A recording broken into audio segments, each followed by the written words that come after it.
Hi everybody, it's Stephen Brooke and welcome to Architectural Photography and Composition.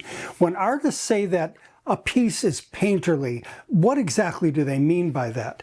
Well, they usually mean that there's a loose approach to mark making, that you can show the brush strokes in Singer Sargent or Monet or Cézanne. But what does it mean for architectural photography? I have people ask all the time, well, how can I make my photographs more painterly? Now, before we go on, a photograph is a photograph and a painting is a painting. But there are aspects to the great painters that we have looked at. There are things that they do that can inform our work. And these are some of those: compositional integrity and proportional rigor, precise viewer direction, meticulous attention to details, and these last three are really important: control of shadow form, control of tonality and warmth, and control of highlights and contrasts. So let's look at how each of these aspects of great paintings can inform our work. First of all, compositional integrity and proportional rigor. Almost all, I would say all, the great painters and engravers all use some kind of proportional scheme in their work. And we've talked about this before. We've looked at Titian's presentation of the Virgin, where he has a 3-6-9 compositional framework, and the star of this painting sits right a third of the way over, a third of the way up. We've looked at Hugh Ferris, the great architect and illustrator, and he uses proportional systems to subdivide his engraving. Here he has a 2x3 compositional scheme. The key is 1/5 of the way in is where he puts his full height vertical. And also he connects some of these key points to make rectangular armatures to determine his vanishing points. We looked also at how an artist like Claude Lorraine uses rectangular armatures to determine the position of all the key elements in his painting. And we looked at one of Piranesi's engravings, and I did a parse on this showing how Piranesi used rectangular armatures to determine the position of every single major element in his engraving. And here's another one. This is Maxfield Parrish, Young King of the Black Isles. And here Parrish uses a combination of a 1x2, basically rule of thirds, 1x2 proportional system for the verticals, and then uses rectangular armatures to establish the key horizontal elements. And he ends up basically with a 3x5 compositional scheme to give order and to give structure to his painting. And I use this in my work on Philip Johnson's glass house. Mr. Johnson used a golden section proportioning for his house.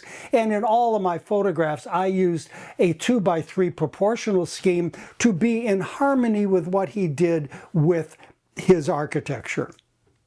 The second thing is precise viewer direction. And as the great painter and educator Ian Roberts said, it is so important to keep your viewer's eye on the picture plane. You don't want to do things that will give them a way out. You want to keep them fixed. And there's a way, of course, to do that.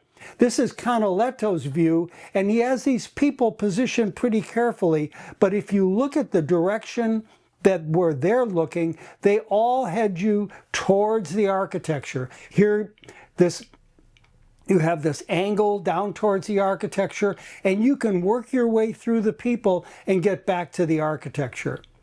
Here's Edward Hopper. He has this counterclockwise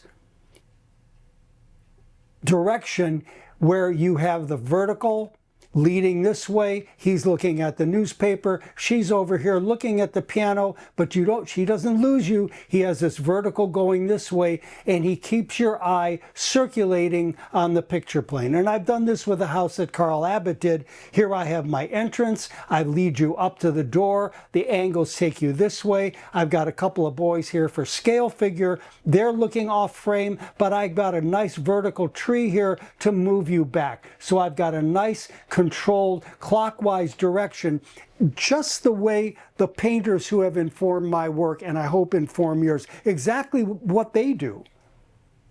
And here There's an axis here in this library shot, but the empty chair, that's us. We're looking at this one reader. You can go this way. I've got a vertical to hold you, a horizontal to hold you, verticals to bring you back, or you can go over here where I have these two these two women looking at one another, and they still lead you and keep a clockwise direction so that you don't go off frame and you stay within the picture plane. The third thing is a meticulous attention to details. Everything is compositional. And of course, with a painting or an engraving, you can control everything that's on your painting. And now with AI tools, you can get really close to that. And what I have been encouraging you all along is, given that you have these tools, use them to make your image as clean and as precise as possible. If you look at this painting by Vermeer, every element in this painting is thoughtfully placed. The elements all overlap one another to create a sense of depth. One sits in front of the other, in front of the other, in front of the other, to work your way all the way back to the painting. And nothing is randomly located. Even the folds are compositional. And if you look at this very complicated painting by Tonality, every boat, every oar, every person, even the little highlights are all carefully placed. And actually, you can come in and work your way through, get through the boats here, go all the way to the back of the image without being stopped. And Tonality was very, very careful in how he placed all these elements in these grand epic paintings that he does. If it were random, the painting wouldn't work. And so I've done that here in two. This is a Roselli Gatewood, and it's a house that I photographed with lots of details, a couple of hours worth of setup for a cover for Digest. And here's a store at Seaside, and we went in the night before and arranged every single shelf so that each shelf would be compositional. We knew exactly where everything was going to go. We had the food prepared ahead of time. We knew where each of the little pieces would be placed. Then at the end, we put our people in just the right spots to give depth and narrative to the image. But there were maybe 4 or 5 people, 8 man-hours apiece, to get this so that every aspect in that photograph was as precise as if I were painting it. Now, control of shadow form. We've talked about the fact that you really can't have burned out highlights in a photograph. I know there's some trends to do that, but I'm encouraging you to stay away from that. But shadows, even if there isn't much detail, if they're compositional, they can work, but you have to be careful in how you do it. And we take our cue, for example, from De Chirico. This is the painting, and what I've done is I've just abstracted the shadow to show how he frames the architecture with these dark areas around. This is Claude Lorraine. This is a landscape. What I've done again is I've darkened all of his dark areas to show here's his light space. It's a beautiful little form all by itself, and the shadows make a lovely form all by themselves. And here's Vermeer in this portrait. If you look at how his dark areas frame the light areas all by itself, that's almost an abstract painting with all the care that would be taken for an abstract painting. And so I've done that here. This is a high-rise that I did for Borges Architects. I've used a 2x3 compositional scheme. And what I've done, like De Chirico, this is what my shadows look like, but I've abstracted that so that you can see I've pretty much done with my shadows what De Chirico did with his. Rather than just do it randomly, I'm thinking ahead of time what those shadows are going to look like and how they're going to frame my composition, even if I don't have a lot of detail. And in fact, I don't really want a lot of detail. This has nothing to do with my building. It just frames it. This is a house that I did for Carl Abbott, and I'm thinking this is, if you look again at Claude Lorraine, here's my house for Carl Abbott. If you abstract the shadows, I've done pretty much the same thing. I have used the shadow area to frame my architecture. Control of tonality and warmth. And this is, I've had some criticism from this, and you know, that's okay. People have their own views. But if you'll notice, for example, with Dutch interiors, they are characterized by a real warmth, and of all of their interiors, they are beautifully warm. All things being equal, my rule has always been, all things considered, go warmer rather than cooler. And if you look at some television programs like Severance or like Handmaid's Tale, you'll notice that that dystopian cyan color predominates, and that's meant to give you this kind of edgy feel. It's not warm, it's not lovely, it's not romantic, it's meant to convey a certain kind of emotion. And all things considered, for us as architectural photographers, I suggest we go warmer rather than cooler. And I have a video that's called Lights On, where I've encouraged you, even in daylight shots, to have the incandescent lights on for a variety of reasons. Here's a daylight shot with no incandescent lights. And this is daylight coming in with no incandescent. There's a cyan, grayish cyan quality, but with the incandescent lights turned on, all of a sudden it becomes warm, it becomes inviting, it becomes something you want to look at. And also, if you look at the highlights in the glassware, when the lights are on, the highlights in the glassware show up. So this is a mixed daylight, incandescent, and Julio Larraz's living room. I have the incandescent lights are on. My color temperature is at 4050, which is more than 3200 for pure tungsten, but less than 5500 for pure daylight. So I am balancing this with my color temperature. But look, with my incandescent lights on, I have this beautiful little play of shadows. I've got little pools of light. I have lights from the overheads wall washing onto the painting. And also, with a little bit of highlight dodging, picking up the highlights in the flowers. Here again, this is for Ronaldo Borges. The recessed lighting, that's an important design feature. I have the wall washers highlighting the artwork. The wood floors glow. Without the incandescent light, the wood floors are going to look gray. It's not going to be beautiful. It's not going to be romantic. And I encourage you, when you do interiors, turn the lights on. You'll see how much better your images will look, and they will take on the quality that we see, for example, in the Dutch interiors that are so warm and so lovely. Next is control of highlights and the overall density and contrast. If you look at the highlights on great paintings, Sonderdam, Vermeer, Turner, even in the brightest areas, there is always some tonality. They are never, it's almost never pure white. And they tell painters when you're painting, when you're learning to paint, stay away from pure white, stay away from pure black. Only use the white maybe for a specular highlight. But all your light areas should have some tonality in them. And I see photographs all the time where the clouds are blown out or the windows are blown out. And I'm suggesting to you to avoid that kind of look, to layer if you have to, but be careful of the highlight areas. Here in Velázquez, Canaletto, even in these light areas, even in the clouds, there is some color in there. And in Bellotto's view, there's some color in the sky. And in these interiors, Vermeer, De Hooch, even Hopper, even the brightest areas all have some color in them. So what I've done for a number of my images, if I have one where this would be my normal way of presenting it, I am investigating more and more now. This is normal brightness, taking this down about 15% to give it a bit more of a subtle view, and again, a more painterly approach to the image. Here's another one.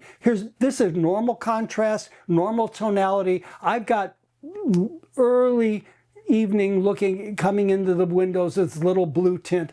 But what I've done is I've taken this down just a little bit, 10%, for a little bit more subdued, a little bit more romantic kind of view.